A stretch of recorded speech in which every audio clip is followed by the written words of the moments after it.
Selanjutnya kita menuju Bursa Efek Indonesia untuk melihat perkembangan perdagangan bersama Rian Dwiki dan juru kamera Irham Andriaji. Rian, seperti apa pergerakan ISG sejak pembukaan sesi 2 tadi, Rian? Ya, Eliza, untuk mengetahui posisi indeks harga saham gabungan pada saat ini kami melaporkan, kami akan langsung mengajak Anda untuk melihat informasi di papan bursa. Dapat Anda saksikan, Eliza, bahwa saat ini indeks harga saham gabungan masih berada di zona hijau.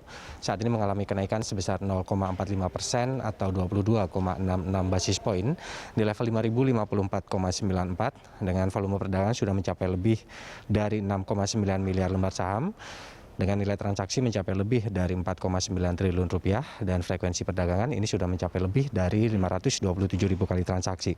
Masih belum terlalu berbeda jika dibandingkan dengan perdagangan pada sesi pertama, karena dalam perdagangan sesi pertama indeks harga saham gabungan ini kami pantau juga bergerak cukup stabil di zona hijau, dan pada perdagangan sesi kedua ini indeks harga saham gabungan juga kami pantau sama seperti perdagangan pada sesi pertama, masih terus stabil berada di zona hijau.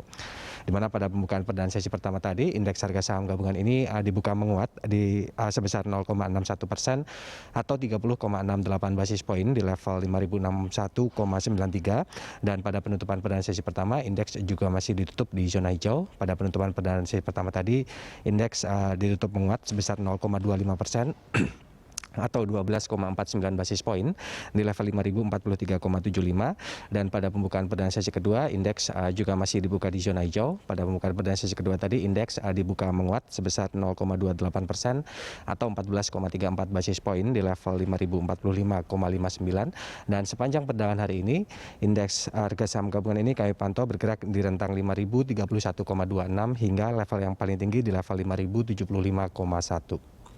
Eliza. Ya, Rian, lalu sentimen apa yang menjadi katalis positif bagi ISG hingga sore ini? Ya, Eliza, terkait dengan sentimen ini dari PT Pilar Mas Investindo Sekuritas mengatakan bahwa sebenarnya investor ini masih mencermati beberapa hasil rapat Dewan Gubernur dari beberapa bank sentral, termasuk rapat Dewan Gubernur dari Bank Indonesia yang rencananya akan dilakukan pada 15 hingga 16 Juli 2020 mendatang. Kemudian selain rapat Dewan Gubernur Bank Indonesia, ini para investor juga disebutkan masih akan mencermati hasil pertemuan antara Bank Sentral Eropa dan juga Bank Sentral Jepang. Kemudian dari Victoria Sekuritas ini sebenarnya juga menyebutkan ada sentimen negatif yang menghambat laju indeks harga saham gabungan untuk perdagangan hari ini.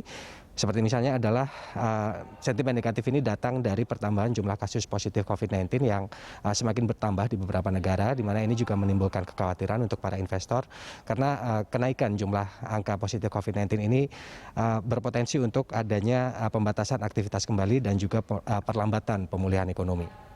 Eliza. Baik, terima kasih Rian atas laporan Anda. Pemirsa, Rian Dwiki melaporkan langsung dari Bursa Efek Indonesia.